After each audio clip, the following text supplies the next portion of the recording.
மாணவ செல்வங்களே, நம்ம டிஎன் வெற்றி எஜுகேஷனில் பார்த்தீங்கன்னா, தினமும் குவார்ட்டர்லி எக்ஸாம் 2026க்கு தேவையான முக்கியமான கொஸ்டின்ஸோட பிடிஎஃப்லாம் பார்த்துட்ருக்கோம்.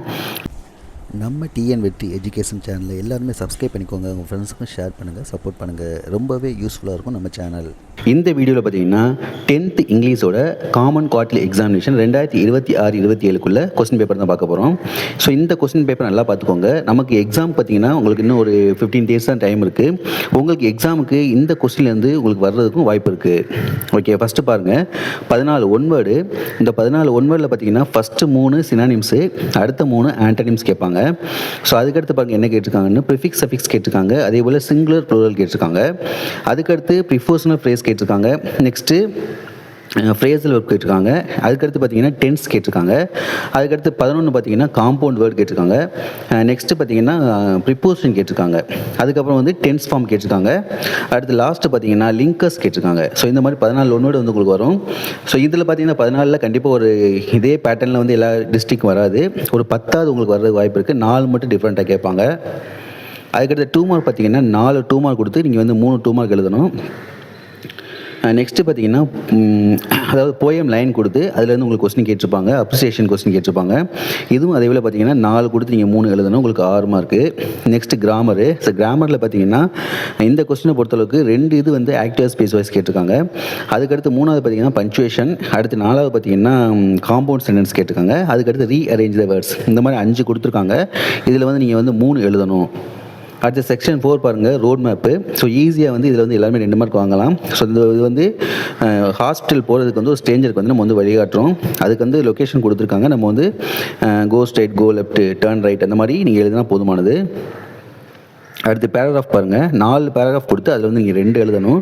உங்களுக்கு வந்து இப்போ குவார்ட்டர்லி எக்ஸாம் பார்த்தீங்கன்னா உங்களுக்கு 4 யூனிட் தான் இருக்குது. அதனால் நீங்கள் வந்து ஏதாவது 2 யூனிட் நீங்கள் தரவாக படித்தாவே போதும். 2 பேராகிராஃப் வந்து ஈஸியாக அட்டன் பண்ணிடலாம். செக்ஷன் 2 பார்த்தீங்கன்னா இதில் வந்து 4 கொடுத்து நீங்கள் வந்து 2 எழுதணும். அதில் முதல் 2 வந்து உங்களுக்கு வந்து போயம் பேராகிராஃப் கேட்பாங்க. 3வது வந்து உங்களுக்கு போயம் கொடுத்து அதுலேருந்து இந்த ரைமிங் வேர்ட்ஸ், ரைமிங் ஸ்கீம்ஸ் அதெல்லாம் கேட்பாங்க. ஸோ அது எல்லாமே ஈஸியாக 5 மார்க் வாங்கிடலாம். ஸோ போயம் பேராகிராஃப் பொறுத்தளவுக்கு உங்களுக்கு 4 இருக்குது. 4ல் வந்து நீங்கள் வந்து ஒரு ஃபஸ்ட்டு 2 லெசன் இல்லைன்னா 3 4 இந்த 2 லெசன் ஏதாவது ஒன்று நீங்கள் தரவாக படித்தா போதும். கண்டிப்பாக ஒரு பேரா அட்டன் பண்ணிடலாம். அதேபோல் இந்த ரைமிங் வேர்ட்ஸ், ரைமிங் ஸ்கீம் வந்து ஈஸியாக அட்டன் பண்ணிடலாம். அடுத்து 36 பார்த்தீங்கன்னா பேராஃப்ரேஸு. இது வந்து கொஞ்சம் கஷ்டமாக இருக்கும். இது வந்து நீங்கள் வந்து சாய்ஸில் விடுறது நல்லது. அடுத்து செக்ஷன் 3 பாருங்கள். இது வந்து ஃபஸ்ட்டு 2 கொடுத்துருக்காங்க. 2ல் வந்து நீங்கள் 1 எழுதணும். இது வந்து ஃபஸ்ட்டு ரீஅரேஞ்ச் த சென்டென்ஸ் கேட்டிருக்காங்க. இது உங்களுக்கு வந்து கரெக்டாக ஆர்டர் படி தெரிஞ்சால் அட்டன் பண்ணுங்கள். இல்லைன்னா அது கீழே உள்ள 38வது கொஸ்டின் பார்த்தீங்கன்னா ரொம்பவே ஈஸியானது. ஒரு பேரா கொடுத்து அதுலேருந்து உங்களுக்கு 5 கொஸ்டின் கேட்டிருப்பாங்க. அந்த 5 கொஸ்டினுக்கு ஆன்சர் இந்த பேராவிலே இருக்கும். அதனால் நீங்கள் ஈஸியாக வந்து மார்க் வாங்கிடலாம். அடுத்து செக்ஷன் 4 பாருங்கள், 4 5 மார்க். இதில் 6 கொடுத்துருப்பாங்க, இதில் 4 எழுதணும். இதில் நீங்கள் எதெல்லாம் ஈஸியாக அட்டன் பண்ணலாம் பார்த்தீங்கன்னா அட்வர்டைஸ்மெண்ட் ஃபஸ்ட்டு. அடுத்து 2வது பார்த்தீங்கன்னா லெட்டர் ரைட்டிங் கேட்டிருக்காங்க. 3வது வந்து ரிப்போர்ட் ரைட்டிங் கேட்டிருக்காங்க. ஸோ இது ரெண்டுமே கொஞ்சம் டிஃபிகல்ட்டாக தான் இருக்கும். அப்போ நீங்கள் வந்து ஃபஸ்ட்டு அட்வர்டைஸ்மெண்ட் வந்து ஈஸியாக 5 மார்க் எல்லாருமே வாங்கலாம். அதேபோல் இந்த பிக்சர் கொடுத்து 42 பாருங்கள், பிக்சர் கொடுத்து நீங்கள் ஒரு 5 லைன் எழுதணும். இதுவும் ஈஸியாக வந்து 5 மார்க் வாங்கிடலாம். அப்புறம் நோட்ஸ் ஆர் சம்மரி கேட்குறாங்க. இதுவும் ஈஸியாக 5 மார்க் வாங்கிடலாம். அதுக்கடுத்து பார்த்தீங்கன்னா ஐடென்டிஃபை த எரர்ஸ். ஒரு 5 சென்டென்ஸ் கொடுத்துருப்பாங்க. அந்த சென்டென்ஸில் வந்து உங்களுக்கு சின்ன சின்ன மிஸ்டேக்ஸாக இருக்கும். ஸோ உங்களுக்கு வந்து மிஸ்டேக்ஸ் கண்டுபிடிக்க தெரிஞ்சால் நீங்கள் அட்டன் பண்ணுங்கள். இல்லைன்னா லெட்டர் ரைட்டிங் நீங்கள் எழுதலாம். ஸோ ஈஸியாக வந்து 4 5 மார்க் வந்து எல்லாருமே அட்டன் பண்ணலாம். அதுக்கடுத்து பார்த்தீங்கன்னா செக்ஷன் 5ல் பார்த்தீங்கன்னா கோட் டு மெமரி, அதாவது மெமரி போயம் கேட்குறாங்க.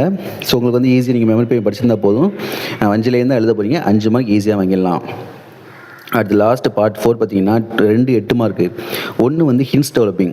ஸோ ஹின்ஸ் டெவலப்பிங் பார்த்தீங்கன்னா உங்களுக்கு சப்ளிமெண்ட்ரி எழுதலாம் தான் கேட்பாங்க. உங்களுக்கு அவங்க ஹின்ஸ் கொடுத்துருவாங்க. அதை வச்சு நீங்கள் பேராகிராஃபாக மேக் பண்ணி எழுதணும். இதுக்கு ஒரு ஹெட்டிங் கொடுத்துருங்க. அதே போல் மாரல் கண்டு கண்டிப்பாக எழுதணும். அதுக்கடுத்து பார்த்தீங்கன்னா 2வது 8 மார்க் என்னென்னு பார்த்தீங்கன்னா ஒரு பேரா கொடுத்து அதுலேருந்து 4 கொஸ்டின் கேட்குறாங்க. ஸோ அந்த 4 கொஸ்டினுக்கு ஆன்சர் இந்த பேராவில் இருக்கும். கரெக்டாக கொஸ்டினை ரீட் பண்ணி ஆன்சர் வந்து நீங்கள் ரைட் பண்ணுங்கள். அதுக்கு சாய்ஸ் வந்து போயம் கொடுத்து கொஸ்டின் கேட்பாங்க. ஸோ இதில் பெட்ரு பார்த்தீங்கன்னா ஃபஸ்ட்டு உள்ளது நீங்கள் அட்டன் பண்ணுறது தான் பெட்ரு. ஸோ இந்த மாதிரி இங்கிலீஷை பொறுத்தளவுக்கு நீங்கள் வந்து மேக்ஸிமம் படிக்காமலே வந்து 100க்கு வந்து 60 மார்க் ஈஸியாக வாங்கலாம். கொஸ்டினை மட்டும் அண்டர்ஸ்டாண்ட் பண்ண தெரிஞ்சால் போதும், ஈஸியாக 60 மார்க் வாங்கலாம். அதனால் யாருமே இங்கிலீஷை பார்த்து யாரும் பயப்பட தேவையில்லை. எல்லாருமே நல்லா எழுதுங்க. ஓகே, அடுத்த வீடியோவில் நெக்ஸ்ட் கொஸ்டினோட பார்ப்போம்.